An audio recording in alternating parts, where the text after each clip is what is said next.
Hey folks, it's Pat, that Halloween movie collector, and I'm back with not a why is it so good, it's a why is it so bad.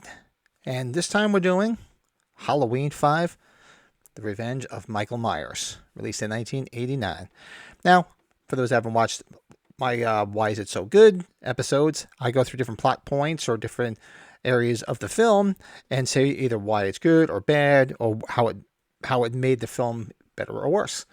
So up to now, I've been doing mostly good, mostly good films that I like. So I thought, you know what? Let's do one. All right, truth be told, Halloween 5 is a guilty pleasure.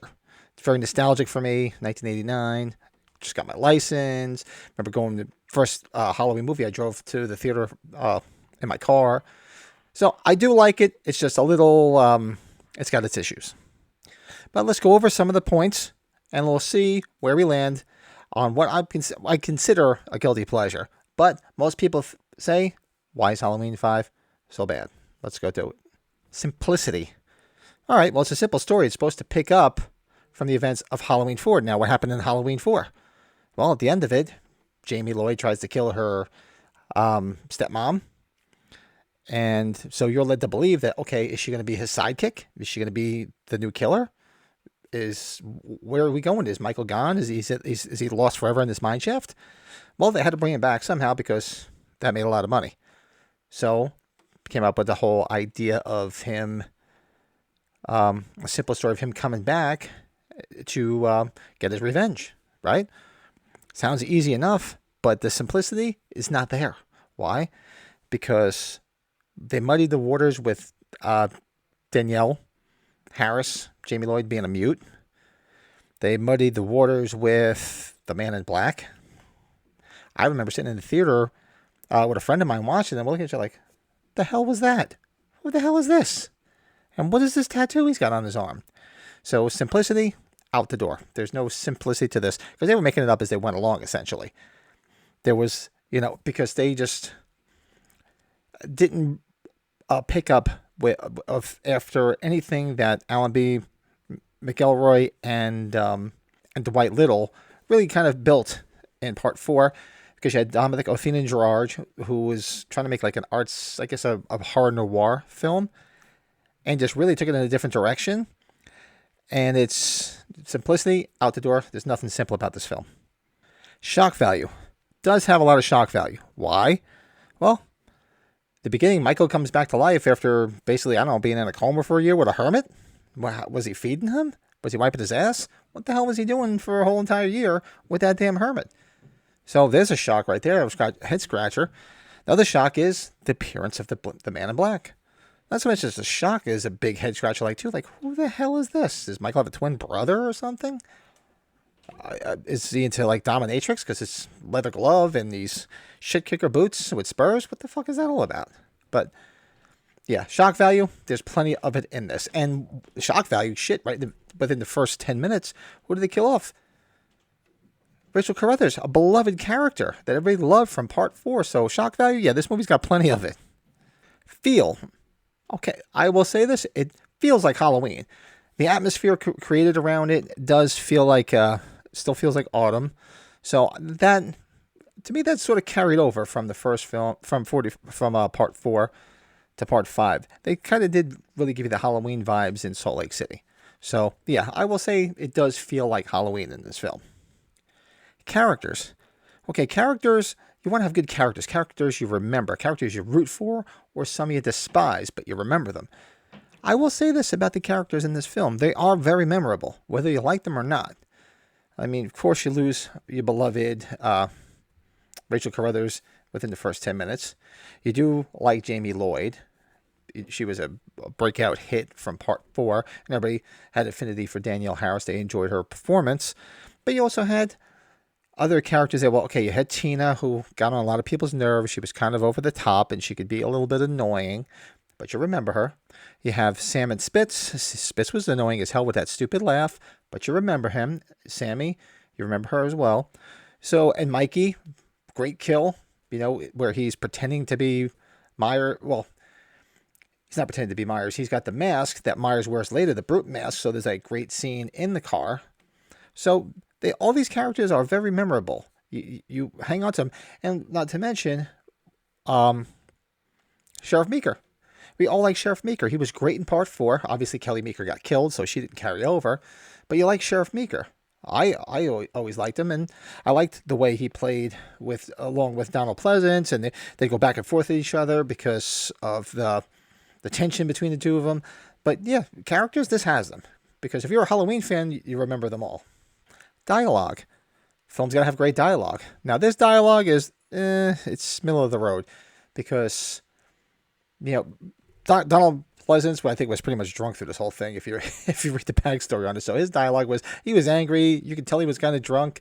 So his dialogue was, He had a couple of a few good Loomis isms, but the dialogue between the rest of them, like Tina, I can't help it. I'm never sensible if I can help it, and all the other nonsense. The dialogue between all the friends was kind of cringy. And even towards the end, when they come up with the trap, they try to trap Michael. The dialogue in this film, not so good. Pacing, yeah, it's a little convoluted as far as I'm concerned, because you have the beginning where you see how Myers lives. Then, of course, you think it's going to mellow out a little bit. Then what happens? Then eventually they kill off Rachel Carruthers.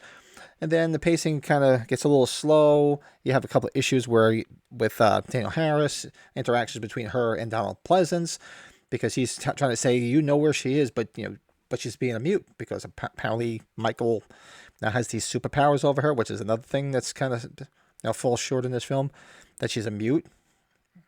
Did he put a spell on her? They had this bond, okay, so I could sort of get that, but did he put a spell on her so she can't talk and say where he is? But you know where he is. So the pacing, it's very choppy. This, because you can break it out into sections. Like the beginning is him surviving. You see how he survives. Then we're introduced to Jamie Lloyd in the children's clinic. Then you have the section where you have Rachel Carruthers get killed off, and then you have all of a sudden Tina is taking over as the surrogate stepsister.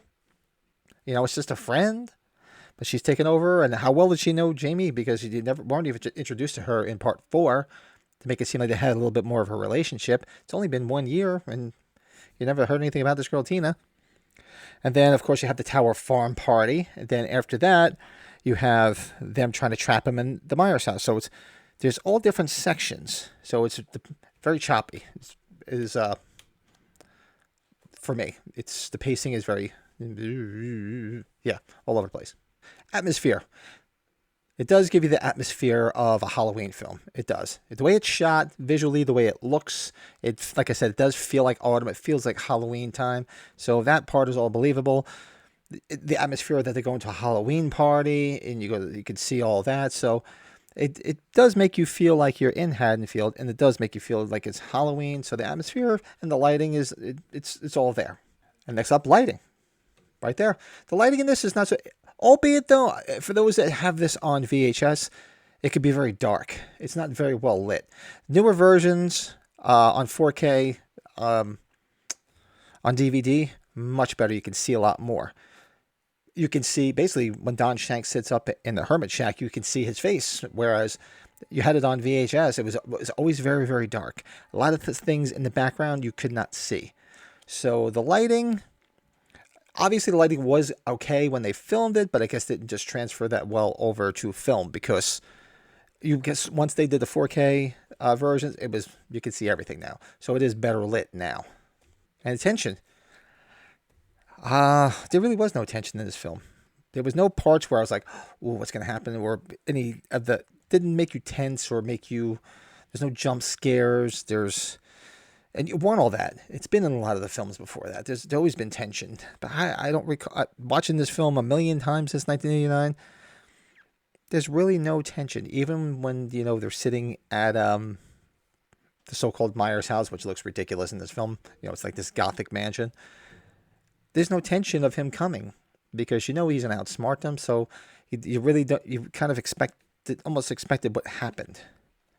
Okay, albeit the little plot twist where Loomis snaps and says, "Here, you want her?" Unbeknownst to us, he was trapped. He was luring Michael to the trap. And the finale. You know, like a good finale. And of course, Michael is not supposed to die. Right words right from Mustafa Akkad. So what happens? The finale is, okay, they've caught him. Now, in the original version, Dr. Loomis, when he fell on top of Myers, he was supposed to be dead. That was it. It was going to be done for. Of course, they want to make more films, and that wasn't going to fly. So you expect some type of getaway. But what we got was ridiculous. I mean, yeah, okay. They trapped him. You know, Dr. Loomis shot him with all the tranquilizers and beat the shit out of him with a board. And then he's sitting in a cell, you know, chained up. Like, and all you see him is with his hands playing with the chains. And he's still got his fucking mask on. I mean, seriously. I mean, come on. It's just, why wouldn't somebody take his goddamn mask off?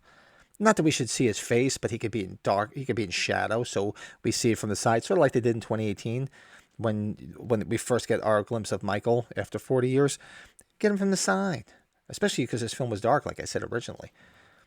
And then what happens? Then you see this idiot in black again come, like, you know, the Guns of Navarre on him and break him out. Okay. Where did they go? Because obviously she walks back inside after melee in the police department, and you're looking and saying, and she's walking around like, no. Well, okay. Well, if he killed everybody there, why didn't he just go back outside and grab Jamie? Call it a day, right? Well, eventually, you know, that's what happened when you see part 6, but you don't see that because they didn't know what the hell they were going to do in part 6. Their philosophy was, just put the Man in Black in there and let whoever's going to do part 6, let them figure it out and see where they go with it. So the finale, very underwhelming. Not so good. But there's all the different plot points. This is me going through part 5 and saying, why is Halloween 5 so bad? Because it's considered, you know, middle of the road towards the bottom of most people's lists. To me, my least favorite is Resurrection, and that's going to be coming up soon too. Why is Halloween Resurrection so bad? So that might be next. But Halloween 5, truth be told, I don't hate it. It's sort of middle of the road in my, well, maybe 3/4 down. But it's like a guilty pleasure. It's comfort food. For some reason, when I saw it, it was a particular time in my life. It takes me back to that. And so for that reason, it's a little nostalgic. And I just like some of the characters in it. I liked, I hate, of course, Rachel Carruthers gets killed off like that. But over the years, I've grown to not hate Tina as much. I always shout out to Wendy Kaplan. I thought she was very, very pretty. I've grown to not hate her that much, and some of these characters didn't like them. I guess they've grown on me over the years, and that's why I will still say it's bad. But sometimes things are so bad they're good. So there's that. But so you know what? Next one, maybe I will do that for. Why is Halloween Resurrection so bad? I got a lot of stuff I could talk about with that one. But do me a favor. If you're a Halloween fan, you like this stuff, hit that like button. Helps people find this channel. I'm going to do a couple more. And I'm going to venture out of the Halloween space. I did do a Why is Friday the 13th so good. I'll probably do some more from that franchise and some other films. But I figured I went right back to my favorite franchise, obviously. Back to Halloween. So if you like this stuff, do me a favor. Hit that subscribe button. Hit the notifications. We do a lot of horror stuff on here. Tons of Halloween stuff. Halloween's right around the corner. I hit up some spirits already. Got some new stuff for the collection. So make sure you come back and make sure you comment below. Let me know your points. Why you think Halloween 5 is so bad or why you think it's so good. Hey, everybody's entitled to an opinion. I would never say otherwise. Some people like things. Some people hate them. This is a safe space, so let me know below. Go through some of the plot points and let me know what you think of Halloween 5. And until the next video, I'll talk to you soon. I am talking about the real possibility that he is still out there.